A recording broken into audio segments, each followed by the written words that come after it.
오늘의 본문 말씀은 예수님의 지상생애의 마지막 주간에 예루살렘에서 일어났었던 일입니다.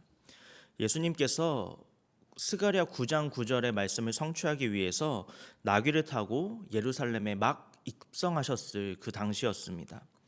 많은 사람들이 호산나 외치고 또 우리를 구원하소서 이렇게 외치면서 예수님을 환영을 했었습니다. 하지만 당시의 종교 지도자들은 이러한 예수님의 크나큰 인기가 자신들이 가지고 있었던 권위에 대한 큰 위협이 된다고 여겼습니다. 그래서 그들은 예수님을 공격하기 위해서 예수님께 질문을 던졌습니다. 먼저 그들은 본문 23절에서 예수님께서 말씀하시고 또 가르치시고 행하시는 그 모든 일들이 도대체 무슨 권위로 하고 있는 것인지 따져 물었습니다. 그러자 예수님은 이렇게 말씀하셨습니다. 오늘 본문 25절 말씀입니다. 요한의 세례가 어디로부터 왔느냐? 하늘로부터냐? 사람으로부터냐? 그들이 서로 의논하여 이르되 만일 하늘로부터라 하면 어찌하여 그를 믿지 아니하였느냐 할 것이요. 이처럼 예수님은 그들의 대답에 요한의 세례가 하늘에서부터 온 것인지 아니면 사람에게서부터 온 것인지 되물으셨습니다. 예수님의 이 질문은 그 당시 종교 지도자들을 진퇴양난의 상황으로 몰아넣었습니다. 왜냐하면 그들이 만약에 요한의 세례가 하늘로부터 내려온 것입니다, 이렇게 대답을 한다면 예수님은 그들에게 그렇다면 너희는 왜 요한을 믿지 않았느냐 이렇게 질문을 할 것이 너무나 뻔했기 때문입니다. 그렇다고 또 그 요한의 세례가 사람에게서부터 온 것입니다, 이렇게 대답을 한다면 그 당시에 세례 요한을 선지자라고 믿고 따르던 백성들의 분노를 사게 될까봐 종교 지도자들은 두려웠습니다. 그래서 이러지도 저러지도 못한 종교 지도자들은 서로 의논한 끝에 그 요한의 세례가 어디로부터 온 것인지 우리는 모르겠습니다, 이렇게 대답할 수밖에 없었습니다. 그러자 예수님께서는 그들에게 두 아들의 비유에 대해서 말씀을 해주셨습니다. 어떤 사람에게 두 아들이 있었습니다. 아버지가 어느 날 맏아들에게 가서 포도원에 가서 일을 좀 하라고 했더니 그 맏아들은 아버지 앞에서는 네 알겠습니다, 그렇게 대답해 놓고서는 그 포도원에 가서 일하지 않았습니다. 또 아버지가 똑같이 둘째 아들에게도 가서 포도원에 가서 일을 해달라고 이야기를 했을 때 이 둘째 아들은 형과는 반대로 처음에는 가지 않겠다고 대답을 했다가 나중에 마음을 바꾸어서 포도원에 일을 하러 갔었습니다. 예수님께서는 이 두 아들 중에서 어느 아들이 아버지의 뜻대로 행했느냐 이렇게 물으셨습니다. 그러자 종교 지도자들은 당연히 둘째 아들입니다, 이렇게 대답을 했습니다.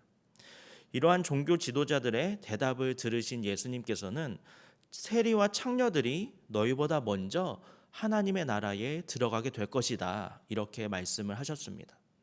그런데 예수님은 갑자기 왜 이런 말씀을 하신 것일까요? 아버지의 말씀과 권위에 순종해서 포도원에 일하러 갔던 둘째 아들처럼 하나님 아버지의 권위를 인정하고 또 그분께서 보내신 예수님의 권위를 인정하며 믿었던 세리와 청녀들은 하나님의 나라에 들어가게 되겠지만 예수님의 권위를 인정하지도 믿지도 않았던 종교 지도자들은 하나님의 나라에 들어갈 수 없을 것이다, 이렇게 말씀을 하신 것입니다. 오늘의 본문 말씀은 예수 그리스도의 권위가 사람이 부여한 것이 아니라 하나님 아버지께서 부여하신 것임을 우리에게 가르쳐주고 있습니다. 하나님께서도 변화산에서 새 제자들에게 너희는 그의 말을 들으라, 이렇게 명령하시면서 예수님의 권위를 인정하신 바가 있습니다. 하나님 아버지의 명령을 따라 그리스도인인 우리 역시도 우리 인생의 주인이신 예수님의 권위에 순종하고 또 그분의 말씀에 따라서 살아가야 할 줄로 믿습니다. 왜냐하면 과거에 나는 죽고 이제는 예수 그리스도의 은혜로 새로운 피조물이 되었기 때문입니다. 여기서 새로운 피조물이 되었다는 것은 우리가 더 이상 죄와 세상의 종이 아니라 예수 그리스도의 종이 되었다는 것을 의미합니다. 그러므로 우리의 주인이시며 우리 인생의 주인이 되시는 예수님의 말씀을 따라 살아가는 것이 바로 새로운 피조물로서의 합당한 삶인 줄로 믿습니다. 또한 예수님은 우리 삶의 주인이신 동시에 또한 교회의 주인이 되십니다. 마태복음 16장 16절에서 베드로가 주는 그리스도시요 살아계신 하나님의 아들이십니다, 이렇게 고백했을 때 예수님께서는 내가 너의 고백 위에 교회를 세우겠다, 이렇게 선포하셨습니다.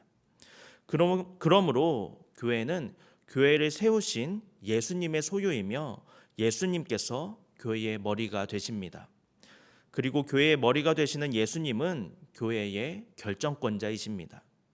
우리 교회가 사람의 뜻에 따르지 않고 결정권자가 되시는 예수님의 말씀을 따르는 교회가 될 때에 우리 교회가 바르고 아름답게 세워질 줄로 믿습니다. 이러한 예수님의 권위는 세상의 힘이나 영향력이 아니라 하나님의 아들로서 예수님의 신성한 본성에 근거하고 있습니다. 그러므로 우리는 그리스도인으로서 예수님의 거룩한 권위에 복종하고 그분의 가르침을 따라서 살아가야 합니다. 주님의 가르침을 따른다는 것은 단순하게 주님을 믿는다고 입으로 고백하는 것을 넘어서 우리의 삶과 행동을 통해서 믿음을 실천하는 것을 의미합니다. 즉 우리의 인생의 주인이 예수님이 되신다는 그 사실을 삶에서 인정하면서 살아가는 것입니다. 또한 교회의 모든 일의 결정권자도 예수님이심을 인정하며 함께 기도하고 교회의 일들을 진행해 나가는 것입니다. 바라기는 우리 인생의 주인이자 또 교회의 머리가 되시는 예수님의 권위를 인정하면서 오늘 하루도 겸손한 마음으로 주님을 따라서 그리스도인으로서 살아가시는 저와 여러분이 되시기를 바랍니다. 함께 기도하겠습니다. 주는 그리스도시요 살아계신 하나님의 아들이라는 베드로의 고백 위에 교회를 세우신 주님, 우리도 주님께서 그리스도이시고 살아계신 하나님의 아들이시며 교회의 주인이시고 머리 되심을 고백합니다. 우리의 입술의 고백처럼 우리 인생의 주인은 더 이상 우리가 아니라 주님이시오니 우리 인생을 온전히 주님께 의탁하고 주님의 인도하심에 순종하며 살아가는 우리 모두가 되게 하여 주옵소서. 또한 교회의 머리 되신 주님께서 우리 교회를 통해 역사하시고 모든 일들을 주관하셔서 주님 보시기에 아름답게 하시고 많은 영혼을 주님께로 인도하게 하시며 하나님의 마음에 합한 교회로 세워 주옵소서. 감사드리며 예수님의 이름으로 기도합니다. 아멘.